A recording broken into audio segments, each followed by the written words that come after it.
Hello and welcome to the Place to Place podcast. I'm Claire Dewhurst, the Director of City Nation Place, which is the forum for place brands and place marketing. The idea behind this podcast series is to create a chain of conversations between place branding leaders to give you the opportunity to listen in to honest conversations about their challenges, the solutions they're finding, and the opportunities they're exploring to ensure that their place brand strategies deliver real economic benefits. We're really thrilled that you've chosen to tune in, and I hope you enjoy the discussions. Welcome back to this next episode of the Place to Place podcast. I'm delighted to have Laura Kamras back with us from the Finland Ministry of Foreign Affairs, and also to have with us Todd Babiak, who is the Chief Executive for Brand Tasmania. Welcome, Todd. Welcome, Laura. One of the reasons it's particularly good to have you both is because since we last spoke, Laura, you became a City Nation Place Award winner for the communication strategy around hand honours, and Tasmania was named our Place Brand of the Year for 2021. So I'm really looking forward to this discussion. I'm not going to take up anybody's time. I'm going to hand straight over to you, Laura. Thank you, Claire, and hello, everybody. Good to be back on this podcast. And hi, Todd. Nice to see you finally. First, congratulations, Todd, on winning City Nation Place Brand of the Year award last November. I think it's a good time now at the beginning of this year to discuss a little bit in general about place branding and maybe also a little bit about nation branding, since I'm representing Nation Brand. But let's talk first about Brand Tasmania, because we are all keen to hear more about your work. I was very fascinated when I the storyline on Brand Tasmania and how you have worked with your brand. It would be good to hear at the beginning of this podcast a little bit more about the work you did with your strategy, the focus on storytelling and bringing people to share and write their own story, doing hundreds of interviews and putting special emphasis on the authenticity. So how did you work with your strategy and what did it take to achieve this? Thanks, Laura. Well, first of all, congratulations to you as well.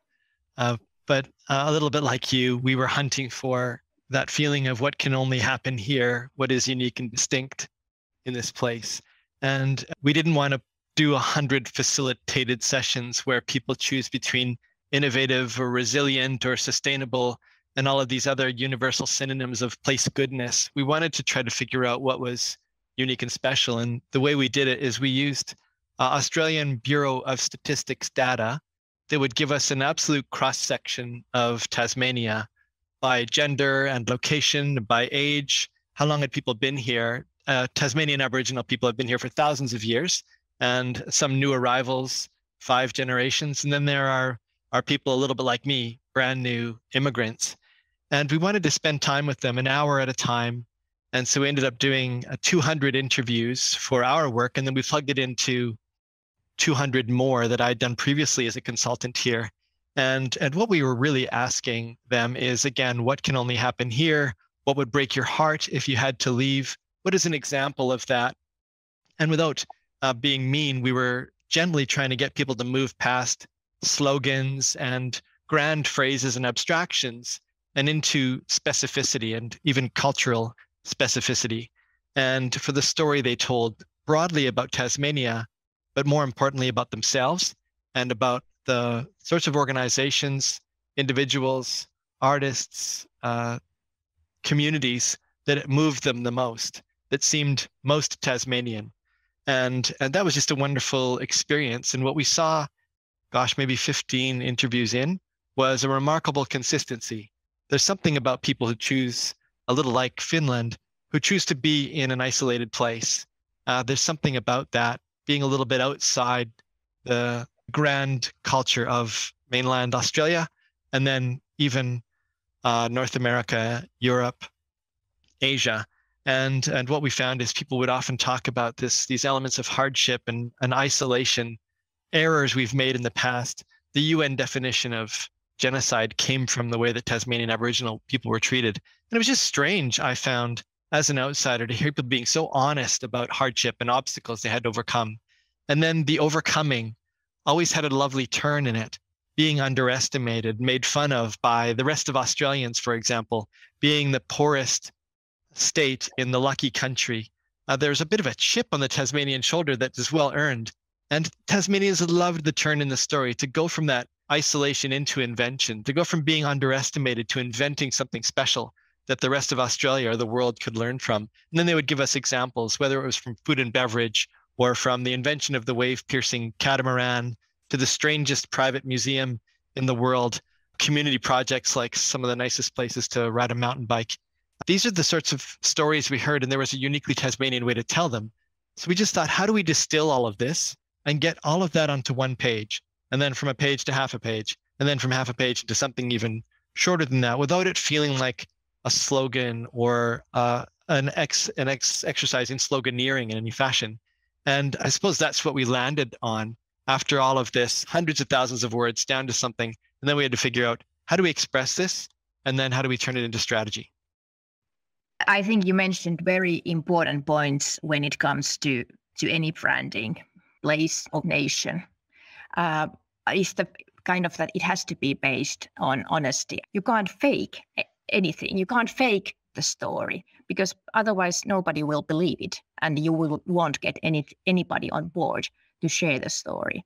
What we did in Finland 12 years ago, we actually wrote the national country brand report.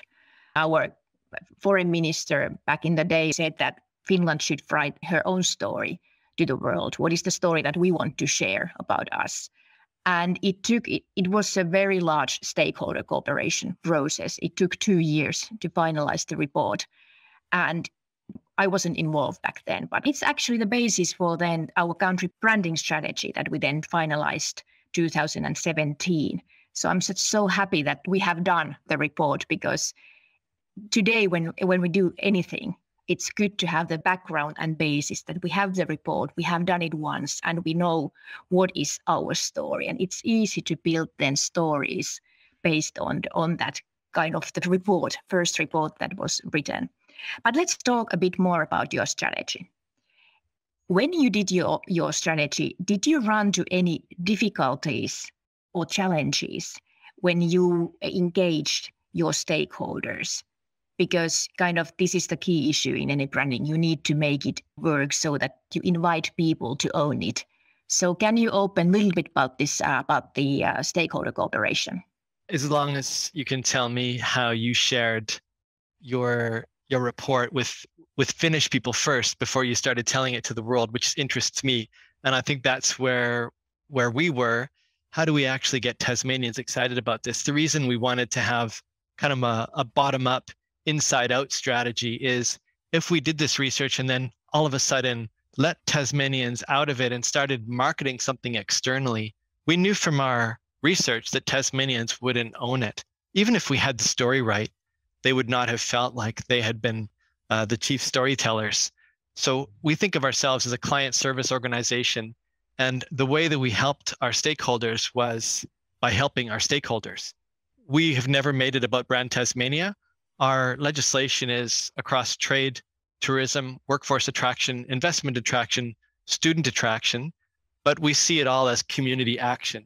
So if we can help people across all of those elements of our society, economy, and culture, help them tell their story, help them sell more of what they're selling, or make what they're selling even more special. How can we make sure that our university, we only have one university here, tells a story that is distinctly Tasmanian, doesn't try to play in the world-class university space so much as this can only happen here? Can we make sure that the people we're asking to come, the talented people who might otherwise be in large cities in Australia or around the world, to understand that coming here means it's just different. And we're after ambitious introverts who love nature.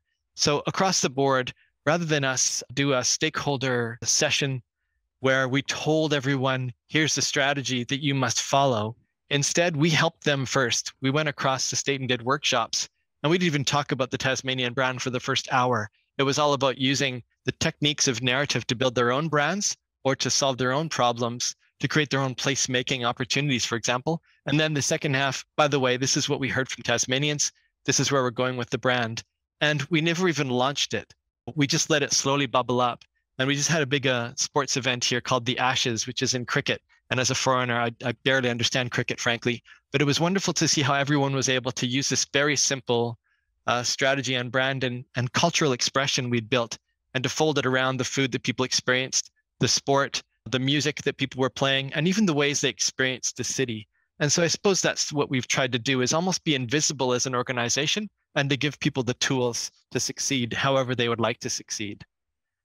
And then I want to ask you now, how did you, after you finished your report, how did you share it with Finns before you started thinking of it as foreign affairs? That's a good question. I am sorry I can't offer you an answer since I wasn't involved back then. But I think at least the branding for the process was very effective. I remember reading in the newspapers back in the day about the process and how it was handled and how did they do the release and all this. And also that we didn't leave it there. And now everything we do is based on the strategy, of course. And it's then based on our key strengths, because the core idea with the report and the strategy is, what has Finland have to offer to the world? What is our impact? And here comes my next question actually to Todd, because now it's amazing to hear about your stakeholders, how you have empowered them to tell their own story. But now the next step is then, how do you make sure that people are then, that you don't lose the oversight, how the brand is used? Have you already done something to ensure that everyone is working within the brand guidelines and the story? Well, we haven't been the brand police at all. So no one's been in trouble for doing the wrong thing. We were really careful never to make it, and my previous lives doing this as a consultant, whenever something was launched, here's the new logo, here are the new rules, here's the new color, here's the new line. No matter what, even if it's the most beautiful and perfect way to express a brand, no matter what, people are going to despise it, a certain percentage of them.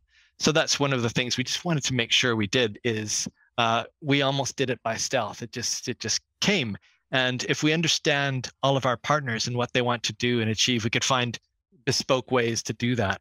And I suppose I think you're asking a little bit of a question around, how do we ensure consistency? We're lucky here. There are only 540,000 people here. And so if we go, I suppose, community by community and have a bit of a strategy on how to reach them, then eventually we're going to reach just about everyone. And the nice thing is, people are doing this for us. They're starting to spread it around themselves. And that's the great thing. When we do find people who are using something inconsistently, we don't usually go after them. We reach out and ask if we can help in some fashion. And we try to make it better, whatever it is they're doing. And we do have not only the data from within Tasmania now, we do have data from not only the mainland of Australia, but from 4 international markets about how people are feeling about Tasmania. The nice thing is there's a really nice parallel in the way people feel about Tasmania, or are beginning to feel about Tasmania. One of the things that we share a lot with Finland, actually, the cleanest air in the world and a lot of renewable electricity. But a lot of people don't know that Tasmania is 100% renewable, self-sufficient in renewable electricity, net zero 5 of the last 6 years. And that's a great opportunity for us, because when you tell them in these sessions, they're just delighted. It fits this sort of artisanal small business, go get 'em underdog Cinderella story of Tasmania, fit to something that we've quietly achieved that we can offer the world. This fits nicely for them. And can we help our partners package that up, whether that's for investment or to make sure that people want to spend more on everything Tasmanian, or when they visit here by 2025, having carbon neutral or climate positive travel. Just trying to slowly integrate this research and thinking and this story into everyone. And a little bit like your stories on your site, when you go through sector by sector, here's a way to tell the Finland story. We're doing that with our sector partners as well, just giving it to them, doing some research with them, and then saying, if you want to talk about the maritime industry, here's the really Tasmanian way to do it. And we're going across the board like that, food and beverage, whether it's space or our tech story. We're not like Silicon Valley or even one of the big cities. It's quieter here. And how do we actually express that, this workshop of a place? And so I think that has been the fun of it, is coming in and helping as a client service organization, all these organizations, because we all struggle with brand expression and we all struggle with strategy. Yeah, you mentioned a very important point here, and it's the kind of the common messages that people know that you have the message and the storyline for India, in your case, Tasmania, and that's what we have done. And we have created tools for our network and for everybody who wants to share Finland's story. But I'm interested to hear about the connection between nation and place brand. I read somewhere that your approach has resonated with locals and other government and agencies, and the Australian nation brand team is using it to demonstrate how state and nation brands can work together. And myself, I'm representing nation brand team here in Finland. So it would be very interesting to me to hear about your collaboration with the Australian nation brand team. I think we share a philosophy that there is basically a narrative-based way to do this. We do in some ways have an advantage in being a smaller place. The bigger you are, I think the harder this is to do. That's why I think places like Tasmania and Finland do have some advantage just in our smallness. But what we're trying to do, I think, with our friends in Australia is make sure that there's a common approach and a common language. We're not stepping on each other. We're sharing information. And when we go out there and tell the Australian story, there is a Tasmanian way to do it, or perhaps there is a way to do it that represents more the Western part of Australia or the Northern Territory. Australia is a very big and very diverse place. And what we'd like to do, even with our partners in other states, is allow them to share with us the strategy that we used and to empower them to do what we've done in their own way. And that way it gives the nation brand folks a lot of tools and a lot of stories to use. If we're all building great Australian stories, diverse and distinct as they may be, it just adds more texture and gives the Australian nation brand effort, I think, a lot more to work with. I think sometimes you find, we're going to go tell the Australian story. What is that story? And what's the example of that story that most resonates in these markets? What we're trying to do is a little bit like you. We have our own toolbox. And I know that the nation brand team are building the Australian brand toolbox as well. So some of it's that just the simple way of doing things, but other ways. We've spoken with our friend Fiona in the nation brand on how do we measure this? There are off-the-shelf ways to measure the power of your place brand, but perhaps there are other distinct ways to do it that meet our needs. And so that's the big quandary of everyone listening probably understands, man, this is hard to measure. And what if we can figure that out, or at least get close to figuring it out, try some things, and certainly launch project-based place branding is what we're most interested in right now. And maybe we can share some of those projects and then take them national. Yeah, and in Finland, we have been working a lot with kind of regions, and of course, especially with our capital, Helsinki, since Helsinki is doing excellent brand work, and also winner in the CMP last November.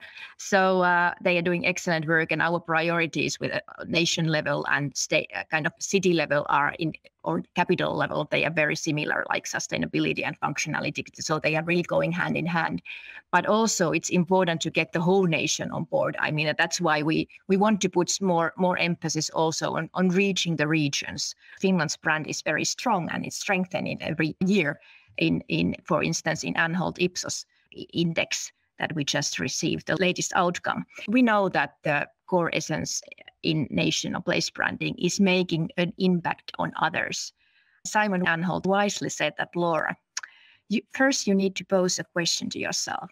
Why should anyone on the other side of the world be interested in Finland's happiness if they can't be a part of this? And I think this is a very, very good starting point for any branding. It's kind of using this so that you invite people to kind of be part of this, in this case, happiness. And you have mentioned somewhere that the good storytelling is about showing and not telling. So now coming back to your strategy, how do you put your strategy into action? Like, what is the delivery you want to tell to the world with your strategy? How do you make an impact? What is the story to the world that you want to share and invite everybody to be kind of to hear the story? That's exactly what we're thinking here, using our story and then creating almost Trojan horse projects so that people can feel invited into it, can be a part of it, and can it transform them in some way, whether that's for a weekend or if they want to buy something Tasmanian, if they want to wear Blunston boots and how that makes them feel, or maybe they'd like to work here, maybe they'd like to study here, but what is that they can only find in Tasmania? And a lot of that, you're talking internally and culturally around happiness in Finland. What we're thinking about is how can we use the story? How can we use the Tasmanian brand, which is aspirational and actually has that almost rags to riches or rags to more meaningful life quality to it? How can we help Tasmanians achieve what they need to achieve as well? We're in a situation here where we wish we had the educational outcomes that you have in Finland, for example. In our research, we knew that people were worried most actually about literacy levels, high school completion. And so one of the things we're doing, and it's somewhat inspired by the Finnish box, the baby box that you get when you're first born. What we're doing is for every Tasmanian that's born, the nurse who visits your home after your first month, they will come with a bag. And inside that bag is a board book that tells the Tasmanian story and a little Tasmanian onesie. So you can right away from the very beginning be filled with pride to be Tasmanian, because pride and confidence have been aspiration, have been problems here in the past. Information, a free library card, information about where you can go with your baby to join other parents, and then even how to read to your children. If you can't do that, here's a website, press play, and someone will read that story for you. And every milestone in the first 1,000 days, we'd like to have little Tasmanian be a part of that. And that's a way that we'd like to impact Tasmanians, and then through earned media and other ways, tell that story to other places. And then we're now also taking it with an ideas lab into our school system, into our K-12 system. Our economy is 97% small business these days. It didn't used to be, but now it is. Because of the distance everything has to travel from here, it's a little like Finland. We have to actually have all kinds of value added products, no matter what it is. So can young people, when they graduate grade 12 here, have they become ready to launch a business or an arts venture or a social venture through these techniques of small enterprise thinking, so they can think Tasmanian by year 12 and again feel that sense of pride, and we can use that inside the Australian curriculum in a Tasmanian context. So these are some of the things we're thinking about. Are there ways that we can use the Tasmanian story to make Tasmania better, but then also invite the world who might want to be a part of it or to be inspired by what we're doing in Tasmania, the Tasmanian way we're solving problems? I'm happy to say Tasmania has become an aspirational destination, especially for Australians, but we want it to be more than a place to visit. We want it to be a place that is honestly and authentically telling its story through action for Tasmanians and then for others who might want to be a part of it. And can a business event in Tasmania allow you to leave as a better thinker, a better entrepreneur? Can you leave quieter and more meditative because of that experience you've had in Tasmania? Yeah, and you mentioned, again, very important point, and this is kind of the offering inspiration and solutions. In Finland's case, the country brand is mentioned in the government program, or country image, we use that phrase. It's mentioned also in the government program that Finland is offering solutions on global challenges based on the value-based country brand or image. And I think it's important to always think about what do we have to offer and how can we act as an inspiration. And I think we are coming now to my last question, and this is now a philosophical question more, because nation or place branding can be quite a hard concept to wrap around your head if you are not already in the industry. So how can we help people to really understand the value of place, or in my case, nation branding? Now, if you're at the pub, you don't care about nation branding. But for the people who really need to know about nation branding, I think one of the things I've noticed is unification always gets people thinking, because they understand everyone has their own brand department, marketing department, logo here, logo there, communications this, and they're desperate for just an easier, more elegant, more powerful way to do that. And so we use the phrase unifying cultural expression and strategy. We're one small place. Why have 100,000 messages? Let's have one, and inside that box, we can be really creative. And so that, I think, is one way that we've tried to do it. We can solve that problem of randomness. I suppose randomness and the white page and the noise is the enemy of good branding. That's one of the things that I've thought about, and it has worked when we're trying to pitch ourselves and our services to people. Yeah, very good points. We have to make the messages heard and spread the information about the value and the meaning of nation brand.